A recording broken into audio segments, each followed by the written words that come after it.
Mr. Hernandez was on his way to the North Attleboro Police Department, and that he would be waiting for us there. And those were the only facts I had. Okay. But at some point, I guess my question is this, that when Rob Jones has indicated he's given the card and said, speak to my lawyers, that up until the time where when you get and finally see him at the station, you've obviously asked him, has anybody been trying to speak to you? And there was no complaint that the police were not honoring his giving the card. Is that right? Objection, please. Are you asking what Mr. Hernandez told you? I beg your pardon. You had no observations or your own assessment of anybody trying to question Mr. Hernandez after he had given that card. Is that right, when you met him at the station? That's correct, but I live, excuse me, I just want to make sure that the answer is not calling for disclosure of any information that Mr. Fee learned from speaking with Mr. Hernandez. I'm not suggesting that, Your Honor. If I could, I'm just asking him if he's observed any attempts to speak to Mr. Hernandez. So my only observations were when I arrived at the station, and Mr. Hernandez was out of my view. He was in an upstairs room, so I was nowhere near him. When he appeared and was able to be with us, I certainly didn't observe anyone trying to question him then. But between the time I got the call from Rob Jones till the time Aaron appeared in the lobby of the police department, I mean, I didn't see him. I understand. You said at some point you met with Mr. Bomberg. You had met him at least once or twice before. I had. I can't remember whether it was once or twice, but I had, and it was through his wife being one of my partners. I understand. And also, did you understand that he had, before you saw him that night, that he was acquainted with Robert Jones? I knew that very well. Rob filled me in on that more so than I knew on the way down there of how close their relationship was. Okay. And so when you arrive, at some point, there's this initial conversation that you have with A.A. Bomberg. Yes, that's right. And then after that, you're afforded an opportunity to, you asked to speak with Mr. Hernandez. That's correct. And at some point, he was upstairs, you understood, and he comes down, he meets with you. Is that right? Yes, we left the building and we met walking around. Okay. And as you indicated, it was because of the nature of the police station, or hearing that he's been in a room that's available for an interview, you want to take him or speak to him someplace privately. Right. Not for any nefarious reason other than lawyers want private consultations with their clients in any case. And you would naturally understand, based on your experience, police would have surveillance in the police station. Is that right? Well, I assume they did. I didn't know the extent of it, but you're correct. I assumed they did, and that's why when we met and discussed what was going on, we left. Could I see counsel for a moment?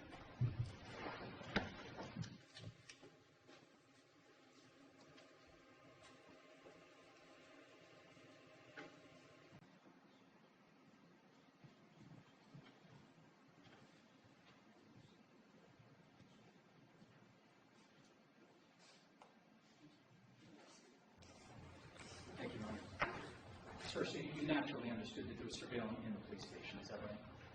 Yes, I knew the police station had the capability of surveillance, as I said. I did not know the extent of it, where the cameras were, what was covered, what was not covered, but I suspected there was surveillance, yes. Okay. And you would presume that you weren't being audio recorded, is that true? I hope not. Okay. And you would also naturally presume there was the potential for surveillance in their parking area, which would have been part of the police station, is that right? I don't think that entered my mind, frankly, once I got outside the building, but I was more concerned about the inside the four walls of the police station. Okay, but when you suggested, because of the that they had a room that was videoed and audioed equipped, that you now had some concern about being surveilled?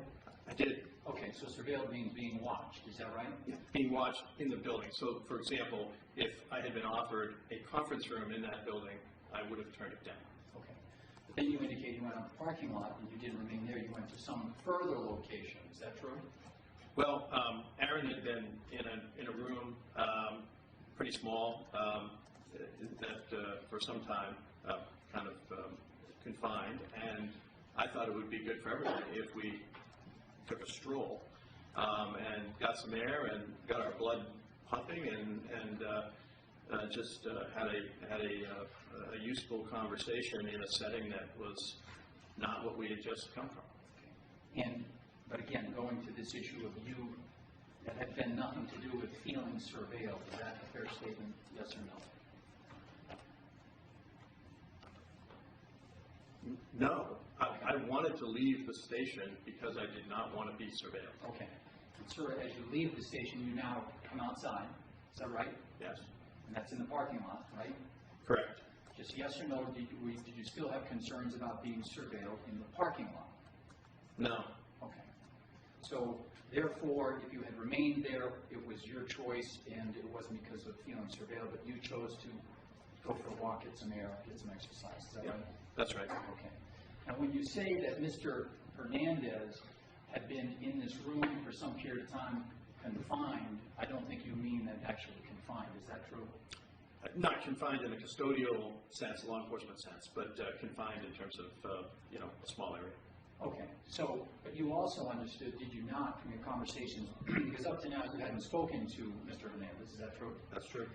You knew from your conversation with Mr. Jones that Aaron Hernandez had volunteered or went down to the station, is that right? Yes. And you also understood there was no process holding him, true? True. And you also understood that you were going down with Mr. Jones to meet, again, not because of any compulsion, is that true? Absolutely not. We were going down to meet with him because he had gone to the police station, and the police had expressed an interest in speaking with him. Okay. So he had presented himself. He had volunteered to appear. That was your understanding. Is that right? Yes, it was. Okay. So when you referred to the word confined, there was no confinement involved. Isn't that fair to say? Oh, yes, absolutely. He was not in custody. He was not in a cell. He was not confined. He was, I just mean confined in that Aaron is a big guy and he was in a small space. Okay.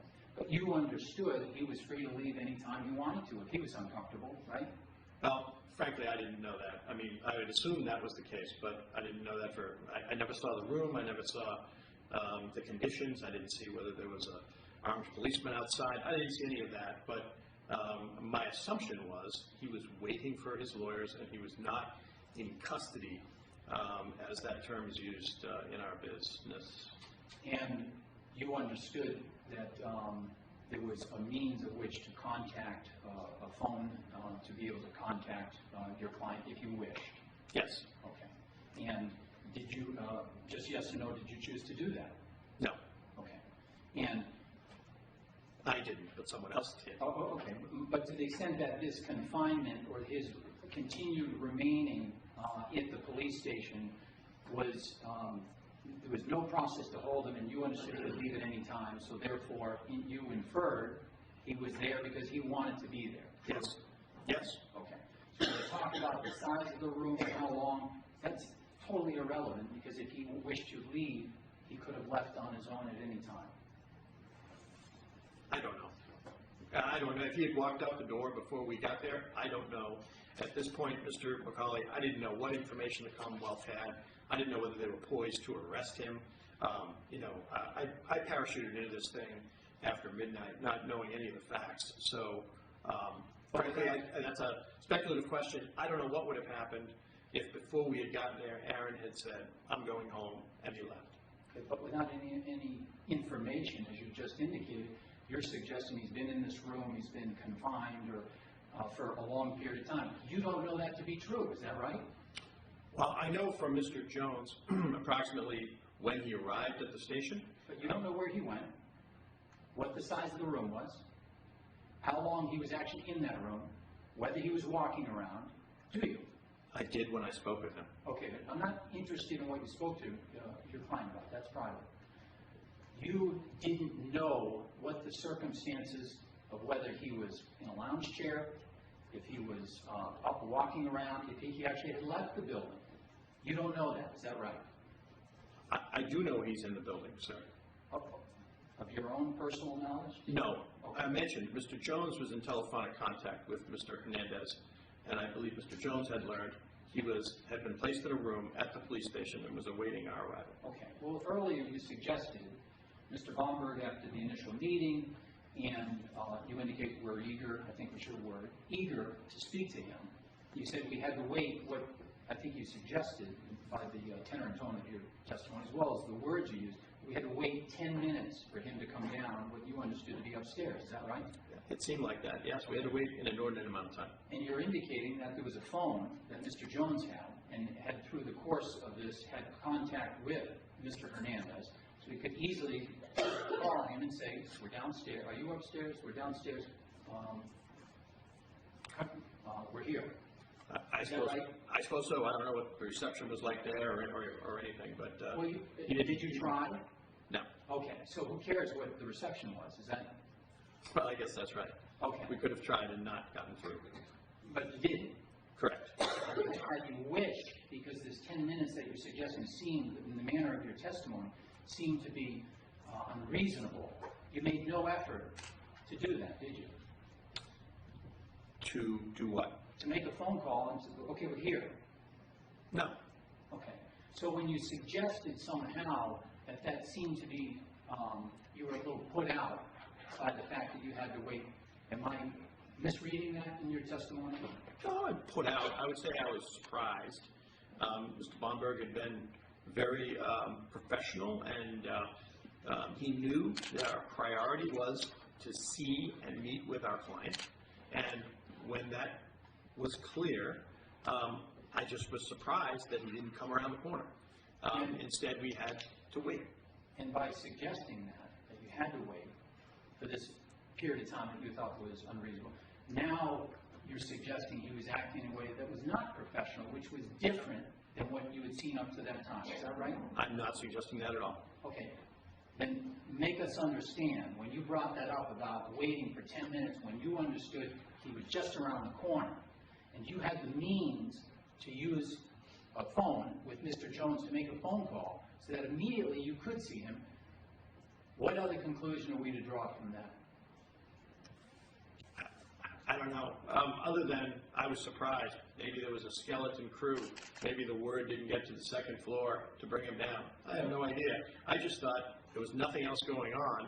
I assumed people were aware he was there, and if we asked to see him, he would be produced to us immediately. It took a little while. But you attributed that to 88 Baumberg in your testimony a minute ago. I'm sorry. I don't mean to attribute that to 88 Baumberg at all. I don't think he was. I don't know what. I don't attribute it to anything other than I was surprised. Well, what is the time that when you arrived there before you actually see Mr. Hernandez? From the time you arrived to when you see him? My best estimate, Mr. McCauley, is it's probably 15 minutes. Okay. You indicated you arrived at approximately 11:30? I think we arrived at midnight. I think I got picked up at my house around 11:30. I beg your pardon. I beg your pardon. Call from Jones at 11:10, picked up at 11:30, and what distance approximately is that to travel? Miles? Just in time, an estimate of time. I'm going to guess 25 minutes.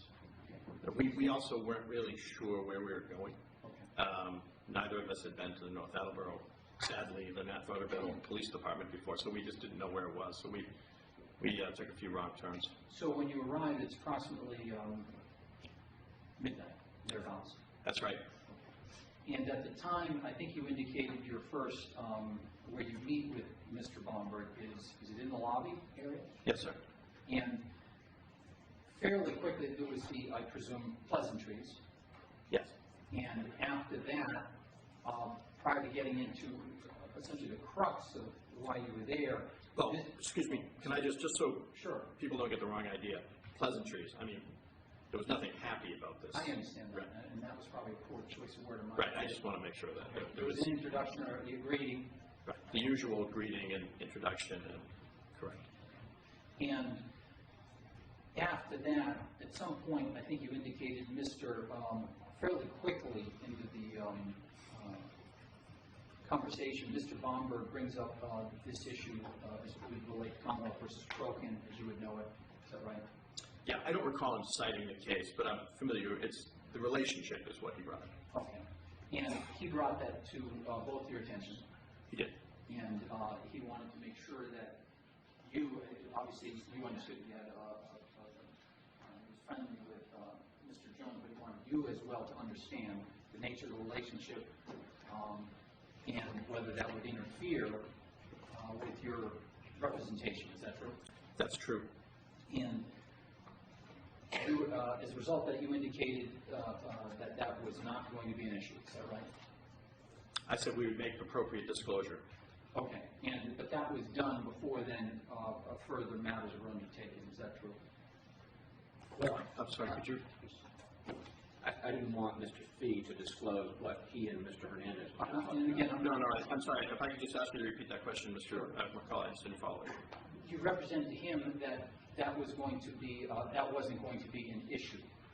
I represented to him that appropriate disclosure would be made. Okay. And again, I did not know whether it would be an issue. It theoretically could have been, okay.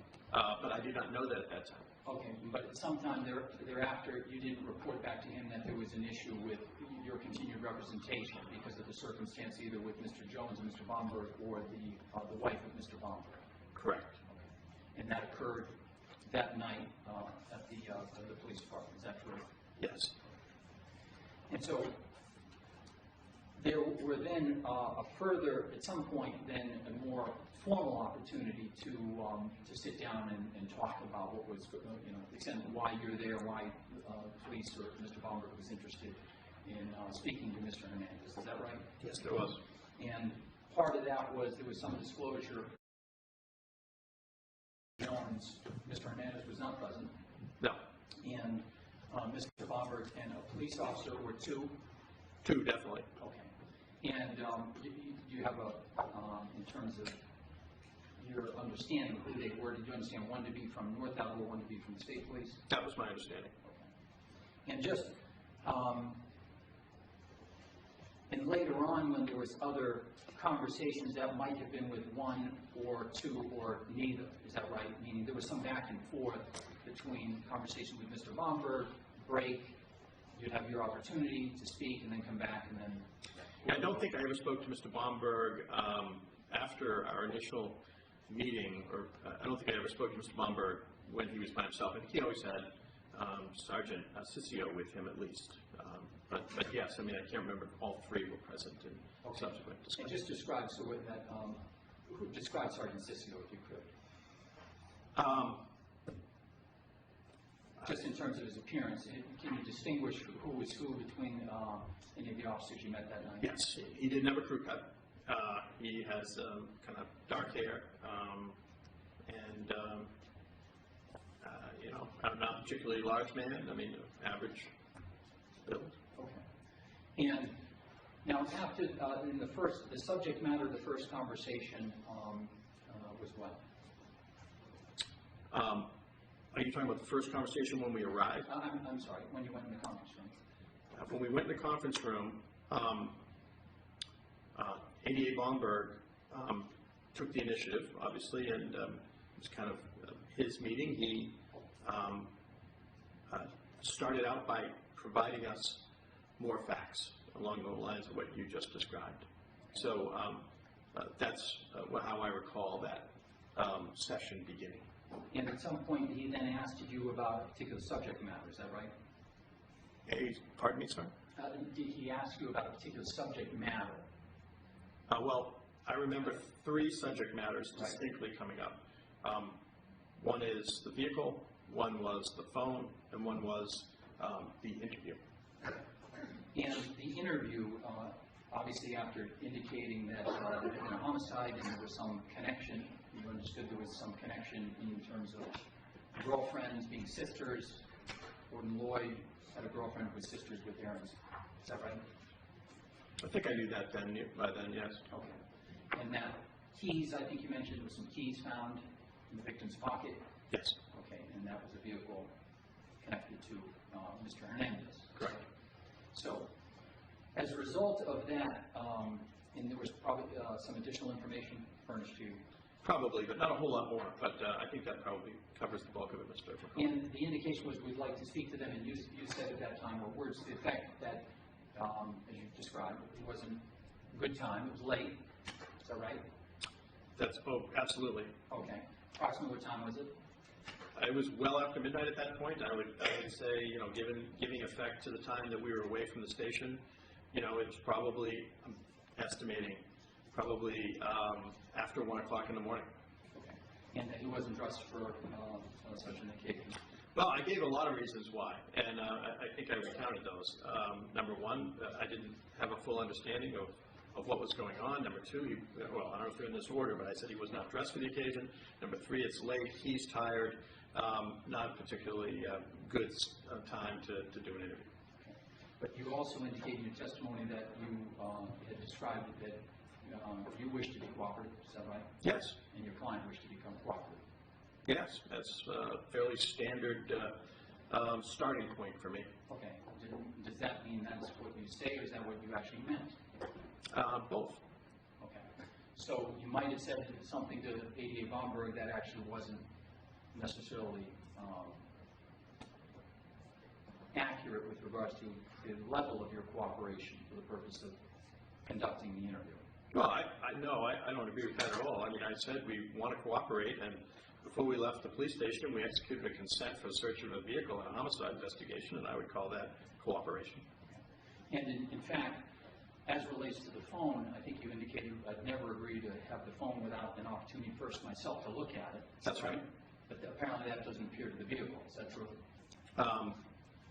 That's true. Okay, so there's some distinction then between you're representing Mr. Hernandez, question asked about the car, question about the phone, both things in his, he has some possessory interest in it, and you say yes to one, no to the other. Is that right?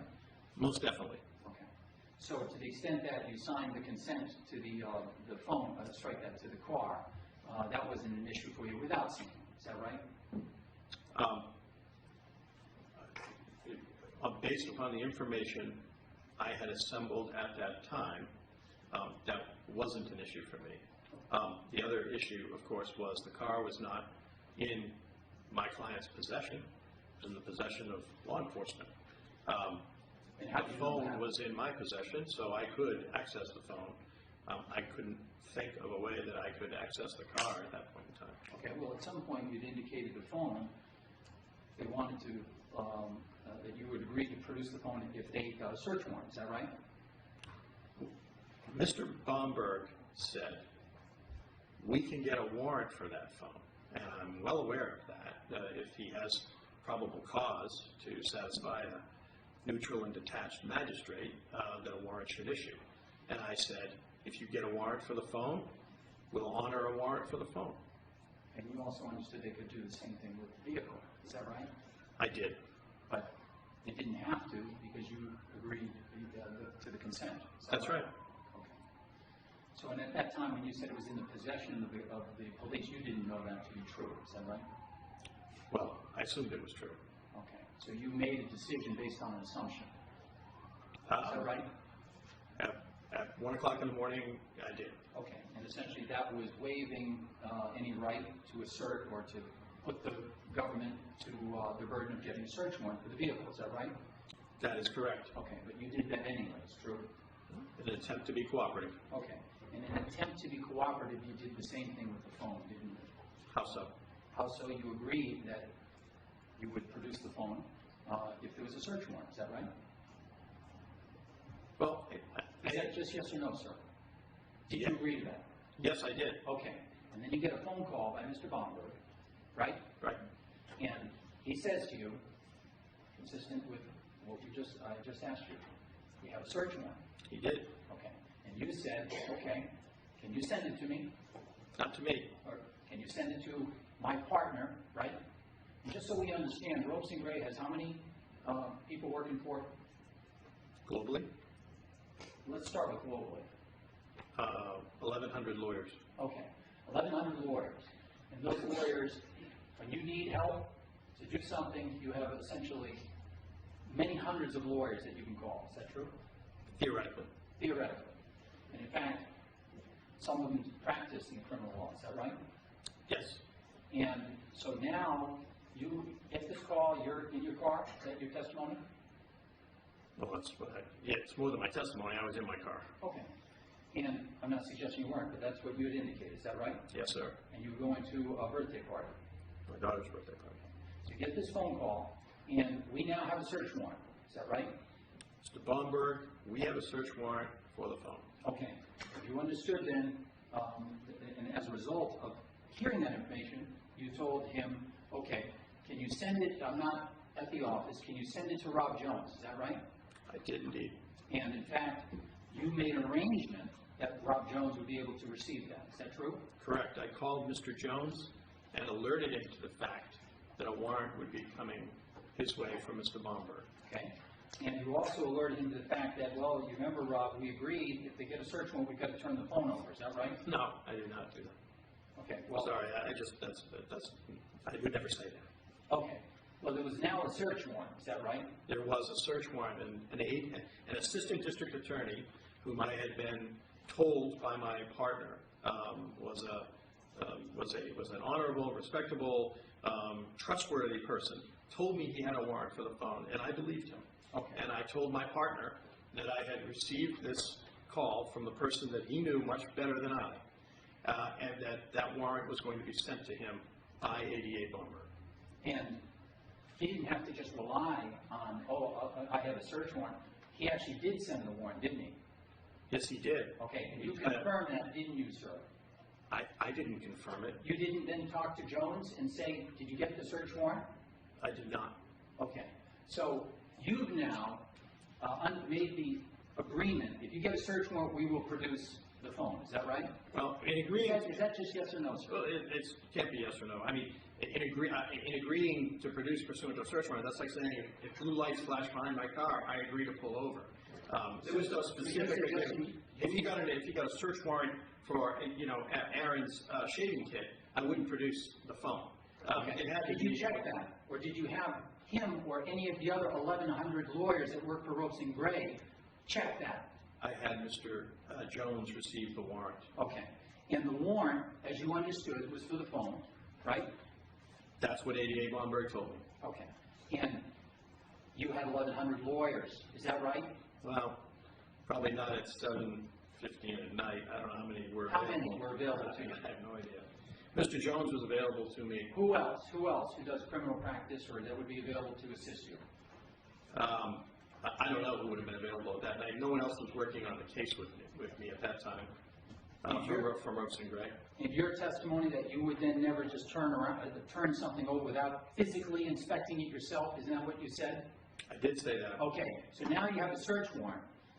This is your client, right? That's right. And so either you were going to physically inspect it, or you can make sure somebody else was. Is that right? That was our plan. Oh, okay, that was the plan. That's what you told Rob Jones to do, to look at the search warrant. Is that right? I told Rob Jones a warrant was coming from Mr. Baumberg. And to do what with it? Just agree to turn over the phone without looking at the search warrant? It was implicit that he would look at the search Okay, well, warrant. when you say it's implicit, of course it's implicit. But did you actually tell him, I want you to review the warrant, make sure everything is in order? No. I believed from what ADA Baumberg had represented to me on the phone that he had a valid warrant. Okay. So therefore, when people make representations, you don't even do anything to ensure that you've checked it or that somebody else who's working with you, another partner at your law firm, doesn't check it? That's not a fair description of my general practice, no. Is that what you just said you did? I certainly did at the outset of this case, knowing what I knew about ADA Baumberg and the endorsement that I had received about him, and knowing his length of service as an ADA. I certainly put a lot of faith in the fact that he told me he had a valid warrant for the phone, and I was in a car in no particular place to review it. So I asked him to send it to my partner, Rob Jones, so that he would have possession of it. Okay. I'm not talking about possession. I'm talking about actually looking at it, reading it. It's a one-page document. Is that right? It came as Exhibit A attached to Rob Jones' affidavit. Is that right? That's right. It's a Okay. photograph of a document that was texted to Rob Jones. Was there any difficulty reading it? Did you ever have any difficulty reading it, sir? Subsequently, Mr. Jones sent it to me later that evening, and frankly, I did have difficulty reading Okay. it. Did you then ask him to read it to me over the phone? No. Okay. Getting back to my original question, did you say he's going to be sending it to you? Can you make sure this is in order? I said he's sending you the warrant. I did not give him any particular instructions as to what to do. My statement to him was backed by a belief that the warrant was valid. We had discussed this issue the night before.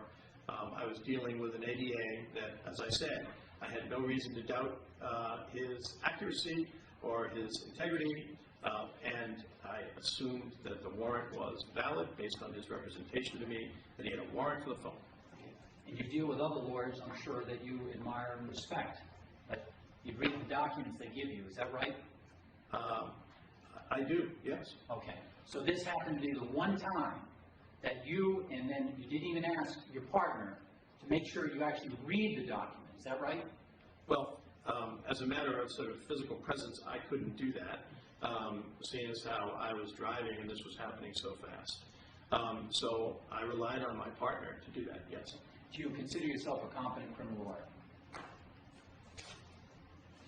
Let me think about that. Yes, I do. Okay. Have you ever seen a search warrant? Yes, I have. Okay. And you understand there's only a couple of things that need to be filled in on the search warrant, is that right? Depends on what the warrant is. Okay, well, you've had an opportunity to see the search warrant. Yeah. Okay. There's not too much information there, is there? No. Okay. So you know, because of your being a competent criminal lawyer, there's a bunch of typed information, right? Mm-hmm. That you could probably recite just from past experience, right? Mm-hmm. Is that yes, sir? You're talking about the form, and what it says, yeah. The form of it. And then there's only 1, 2, 3, 4, 5, 6 little lines that have information. Is that right? Mm-hmm. Is that yes, sir? Yes, that's Okay. true. The Senate has to report that. I'm aware of that. Thank you for reminding me. So you're in your car, and all you had to do was say, Rob, read me. What is the search warrant for? Is that right? He hadn't received it when I spoke with him, but I guess theoretically, yes, I could have. You confirmed within minutes that he had received it. Is that right? I don't believe I said that. I believe I said to him, I said to Rob, he'll be sending you the warrant. And I don't believe I got confirmation from Rob that he had received it. Okay. If you wanted confirmation, all you had to do was say, call me when you receive it. We'll go over this, right? Well, that's true. Right. And you didn't because you had plenty of confidence in your partner, right? I did have confidence in my partner, and I had confidence in Mr. Bomberg, frankly. Okay. And so he did what he said he was going to do. He sent you the warrant. Is that right? Who, Mr. Bomberg? Sent it to Jones as he had indicated to you. Is that right? He sent it to Jones, yes. Okay. And then you knew, or at some point thereafter, you learned Jones received the warrant. Yes. So he had done what he said he was going to do. Bomberg had done what Bomberg. Yes. And he also, you also had told Jones, once he gets the warrant, he can turn over the phone. He review it, presumably, right? Right. This is what he said. I'm sorry. You have presumably what he said, so I'm not sure if you're asking with Mr. Fee. All of this, or did he simply presume that Mr. Jones would write it? I think I've answered that 2 or 3 times. I think it was implicit when I told him he's sending me the warrant that he would look at the warrant and look at it. I did not instruct him to review it line by line. I did not instruct him to call me. I said, Pat's sending you a warrant. And you had that amount of confidence in Mr. Jones and his ability to review the warrant, make sure it was all in order before he would just turn over the phone that you had objected to turn over the night or early in the morning. Is that right? Combination of things. I also had confidence in Mr. Bomberg that he wouldn't be sending me a warrant that was deficient. I assumed the warrant was proper. Based on my conversation with Mr. Bomberg, this was not a game of gotcha. Mr. Bomberg represented to me, we have a warrant for the phone. I said, send it to Rob Jones. Rob has the phone. Okay. And Rob also, when he received it, if there was any question about whether it was appropriate or not, he could have called you back, or he could have called one of the fleet of lawyers available to him. Is that right? He could have. Okay. And you could have just said, well, read me about what they're seeking, right? I could have, yes. Okay. I mean, you understand that there's only a couple of things about a search warrant, right? Yeah. Okay. And those are? The items to be seized and the location where those items are presumed to be. Okay. That's pretty simple stuff, isn't it? Is that yes, sir? Yes. Okay. And so that would have taken how long to ask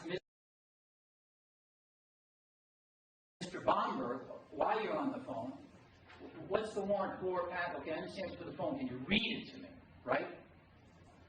I could have asked Mr. Bomberg to read it to me. I mean, as it turned out, he didn't have it, but I could have. Okay, but he said he was going to get it, and if you wanted it, he would have gotten it for you. I hope so. Okay. You didn't ask for it. I didn't because I was in no place to read it. I was late for an event. I was driving my vehicle. I had a partner at the office who was poised to deal with such situations. Okay. Poised and competent to deal with such situations, right? Yeah. He's a competent lawyer, yes. Okay. You never would have put it in the hand of an incompetent lawyer, right? This was important stuff? Yes. Okay. So you were satisfied with that, and so you set him up, Bomberg, with Jones. Is that right? I did. Okay. Based upon what I had heard from ADA Bomberg, and that informed my instructions to Mr. Jones. And if there was any reason that you wanted more information, you could have just asked him, right? Asked who, sir? I'm sorry, Bomberg. I could have, yes. Okay. And you did? I did not. Okay. So that warrant, then at some point later, you obviously have conversations as a result of Mr. Jones receiving this warrant. With Jones? I'm sorry, let me back up. After he received this warrant, at some point, I don't care when, but at some point you had a conversation with him about receiving it. Is that true?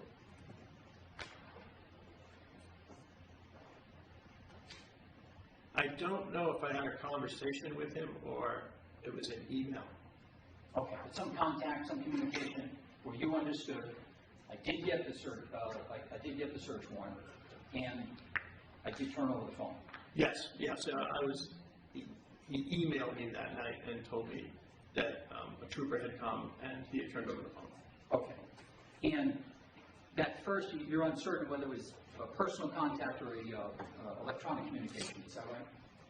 I am, just given the context of where I was, I'm fairly confident the contact was by email. And that email, did you preserve those emails, sir? Yes. Okay, and that would just have been a contact as it related to you and Jones about the turning over the phone? Correct. Okay.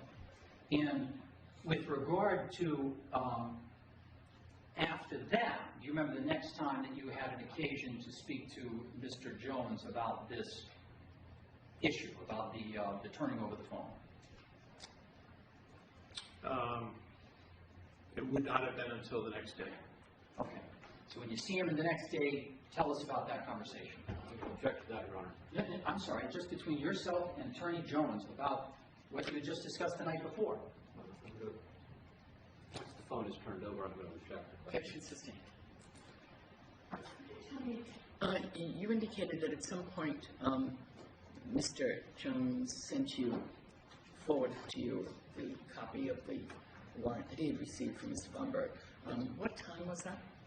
I can't recall, Your Honor. I want to say it was, what I can't remember was when I saw it. I believe he sent it to me sometime between 7:30 and 8 o'clock. Thank you.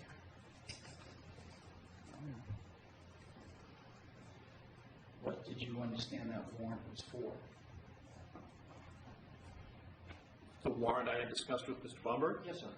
for Aaron Hernandez's phone. Okay. And you didn't understand it was a search warrant for Ropes and Gray's office, true? I didn't. I look at it after it was sent to you between 7:30 and 8. Did you look at it? I didn't look at it until later that night. No, I'm sorry, in your conversation with him, he didn't do anything to suggest to you this was a warrant for your office, Ropes and Gray? No. Okay. And in fact, you would agree that the night before, not the night before, early morning hours, at the time you finally broke, you were under the impression, and he, because present during this conversation, would have understood that Aaron Hernandez would have the phone. True? I did not follow that, Mr. McCauley. I'm sorry. Could you repeat that and ask that again? When you broke that night, in your conversations, you were suggesting to Mr. Bomberg that Aaron Hernandez was going to have the phone, right? I was said to Mr. Bomberg that Aaron Hernandez would retain possession of the phone. Okay. And that I would tell Mr. Hernandez, consistent with the representation solicited by Mr. Bomberg, that the contents of the phone should not be deleted or altered. You told Mr. Bomberg that Mr. Hernandez would retain possession of the phone. Yes, Your Honor. So you explicitly told him that he would maintain possession of the phone, I think you said. Yes. And he wouldn't do anything to alter, delete, destroy the phone.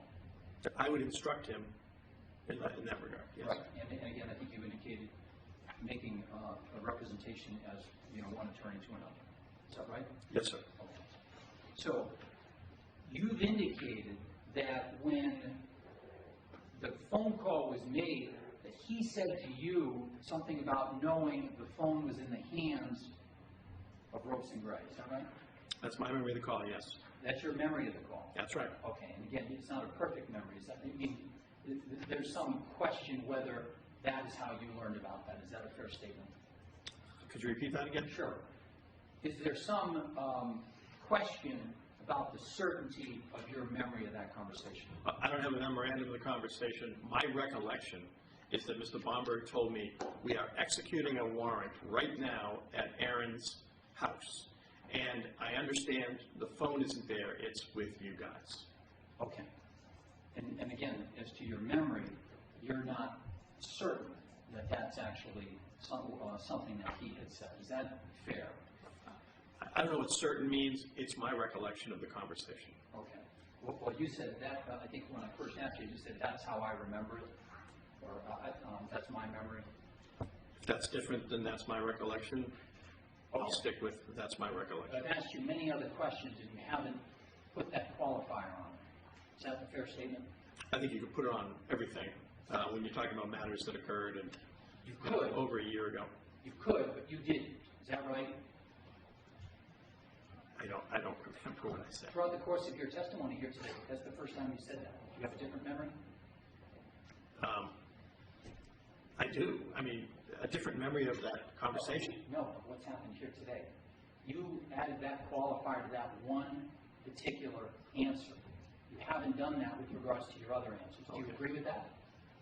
Maybe so, maybe not. I don't know. I don't know when I've added that or not added that. But it would apply generally. Okay. Everything I'm talking about is my recollection, Mr. McCauley. I understand, but I'm asking about, you understand that that's sort of an important memory in this case. Is that true? Sure. And we want to be as certain as we can. Yeah, and I wish I had a memorandum to the file that would say historically, like an archival document, that this occurred. But I don't, so I have to rely on my memory, as I am on all of these things, and that's my memory. You do not believe that Mr. Bomberg was representing that the warrant allowed a seizure at Ropes and Gray. Is that right?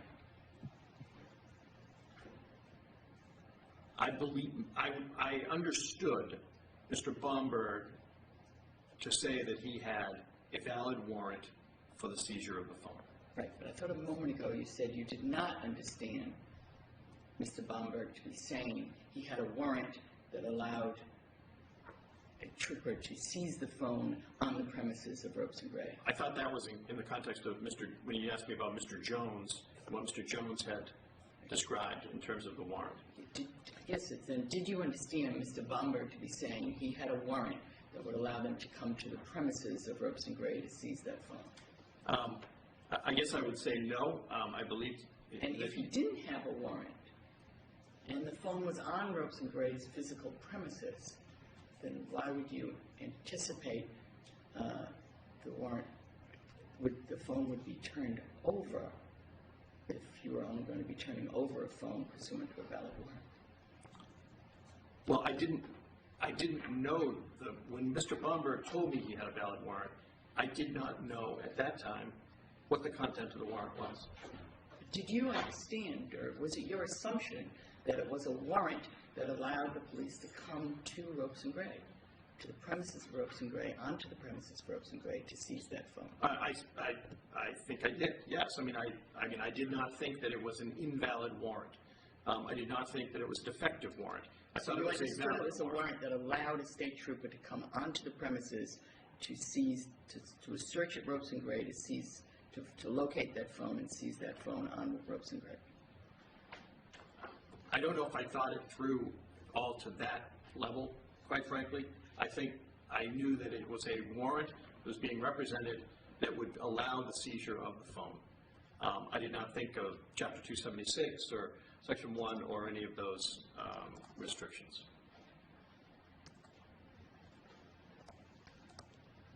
Sir, you didn't believe a state trooper was coming to the office to execute a search warrant on Ropes and Gray, your office, did you? I didn't expect a warrant to be executed by the state police anywhere. I expected Mr. Jones to surrender the phone. Okay.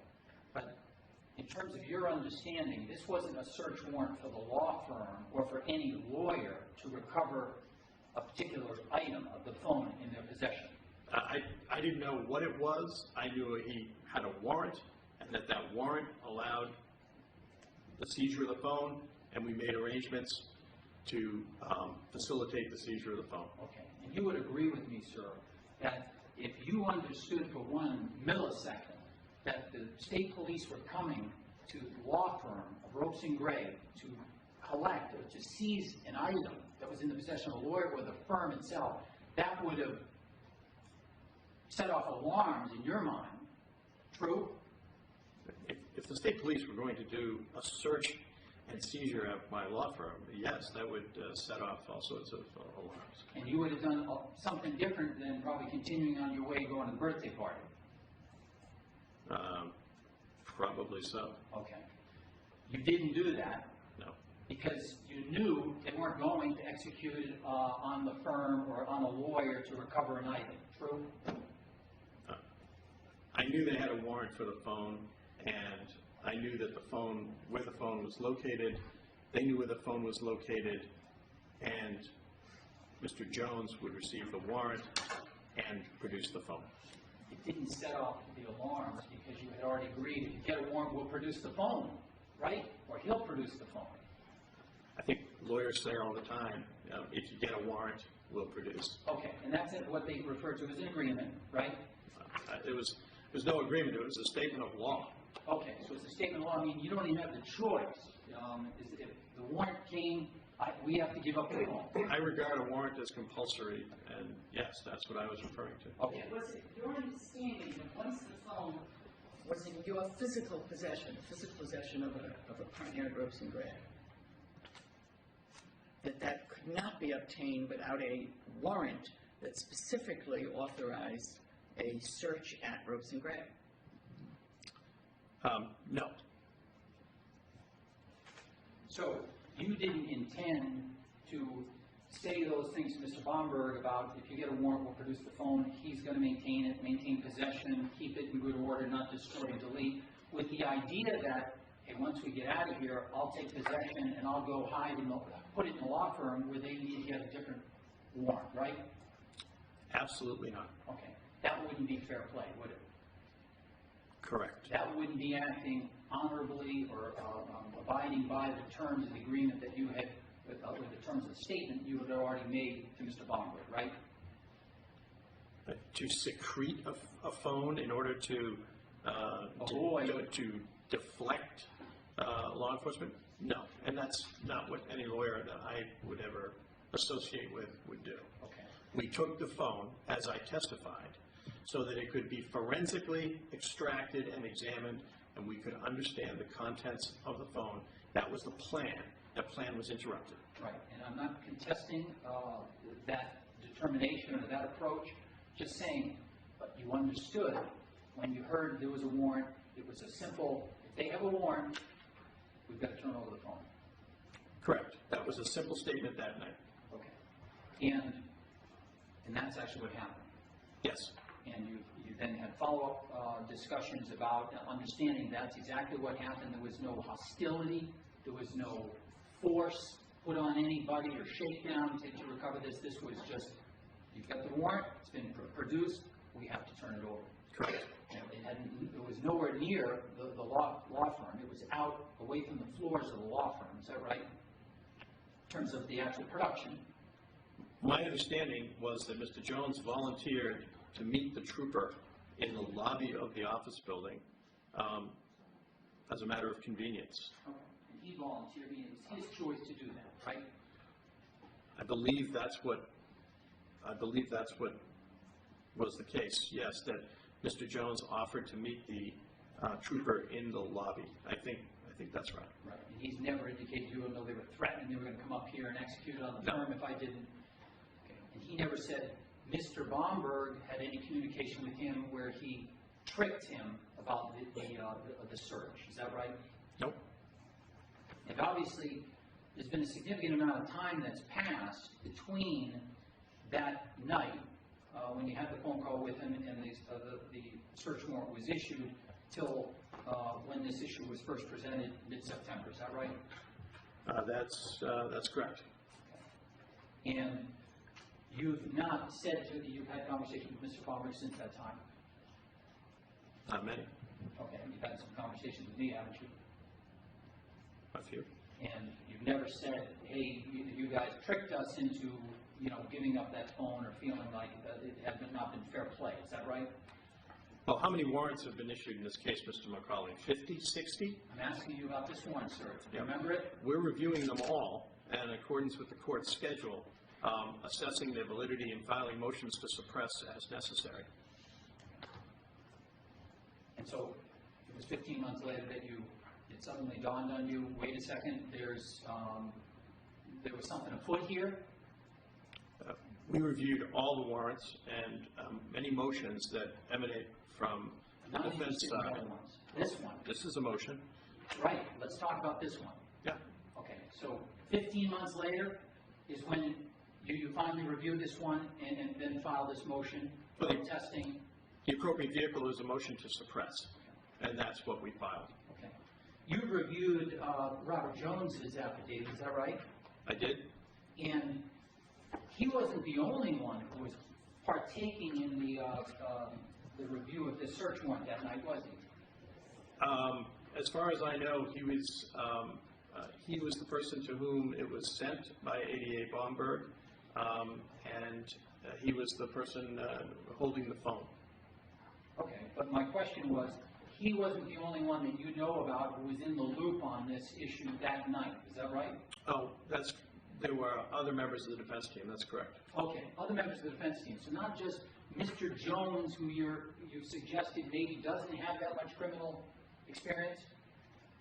He doesn't have a whole lot of criminal experience. Okay, but apparently the defense team respectfully does. Yes. Okay. And he indicated, after receiving it from you, quote, at that time I forwarded a copy of the picture of the search warrant to Mr. Fee and Mr. Hernandez's other counsel in connection with the Bristol County matter. Is that right? He didn't receive anything from me. Okay, I'm just going to read that again. At that time, this is, you've read this, right? A while ago. Okay. May I, just going to instruct you. Sure. The word at, if you just read that to yourself, see if that refreshes your memory. Yes. Okay. You had no reason reason to disbelieve what, when you first reviewed this, or since you've reviewed that on other occasions, is that right? No reason at all. And he wrote, at that time, comma, I forwarded a copy of the picture of the search warrant to Mr. Fee and to Mr. Hernandez's other counsel in connection with the Bristol County matter. Is that right? Yes, that's what he wrote, yes. Okay. And who are those other counsel? Mr. Rankin and Mr. Sultan. Okay.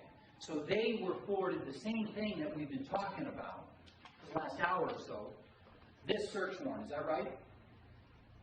Mr. Jones forwarded that, yes. Okay.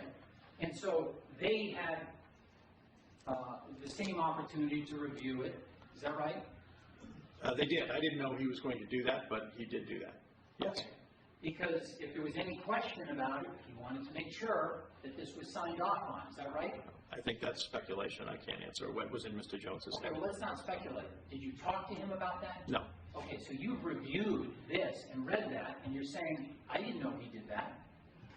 I knew he did it shortly thereafter. Okay. So it didn't come as a surprise that he stated that in his affidavit. Okay, so when you knew about it shortly thereafter, I presume, I'm asking you, did you talk to him about that? Jones? Yes. Well, the fact that he distributed it, that's all. Okay. And so did you say to him, now you said you reviewed this and now you file a motion, did you go back to him and say, what did you do or talk about with regards to sending that to the other counsel? I don't know if I can get into that. I think that would be And work. I think that would be attorney work. Jones talking about, you know, did you, I see here you forwarded this to other counsel. Is that Mr. Rankin, Mr. Sultan? Yes.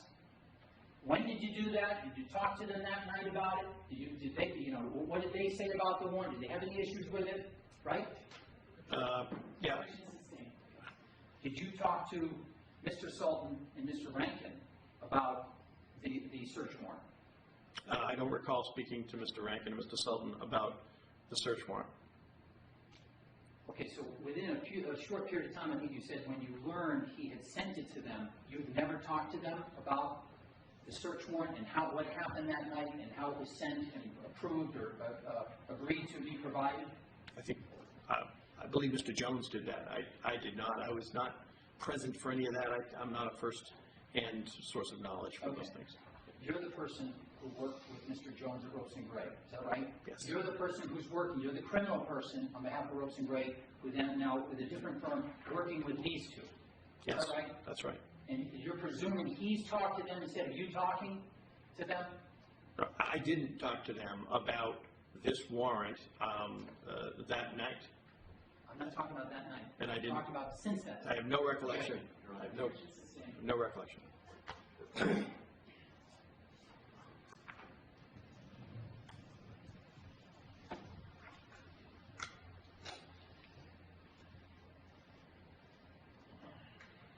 If I could have a moment, Your Honor.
sir, that at some point you took possession, strike that.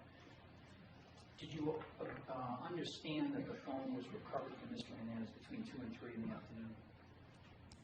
Approximately. Did you have an occasion to review certain messages or any of the information contained on the phone?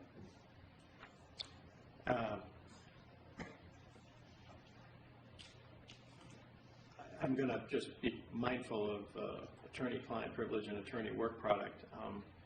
So I'm just going to simply say yes.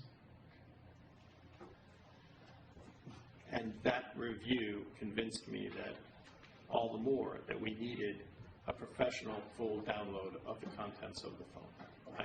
It was a brief review. And again, would you agree that irrespective of, well, let me just ask you this. When Mr. Bomberg, according to your best recollection, when Mr. Bomberg called you and said, we have a search warrant, and somehow suggested you he knew Ropes and Gray had the phone, did you say to him, how do you know that? I don't believe I did. I believe he said, we understand from Mr. Hernandez that the phone is there, and he was telling me they were in the process of executing a warrant at Aaron's house. So my assumption was that they obtained that information from Aaron. Okay, we're not talking about assumptions. You just said, he said, we've learned you guys have the phone from Mr. Hernandez. Is that a fact, or is that your assumption? He said to me, the sequence of events is important here for context. He said to me, we are executing a search warrant at the Hernandez home. We also have a warrant for his phone. We understand the phone is with you, his lawyers in Boston. Okay. So a moment ago, you didn't suggest he said something about, we understand from Mr. Hernandez, the phone is with you in Boston. Did you? I did say something like that, not what you just said. I said it was my assumption that they had obtained that information from Mr. Hernandez upon entry to his premises when they attempted to execute their warrants. Okay. So clearly, that's just an assumption on your part. Which? That they got that information from Mr. Hernandez. Correct. I have no memory of him saying, we got this information from Hernandez. Okay. But you would agree with me, irrespective of that, you understood there was a search warrant for the home. Just like that for the phone. Yes. And therefore, you had indicated upon the production of the search warrant, we turn the phone over. It indicated the night before upon the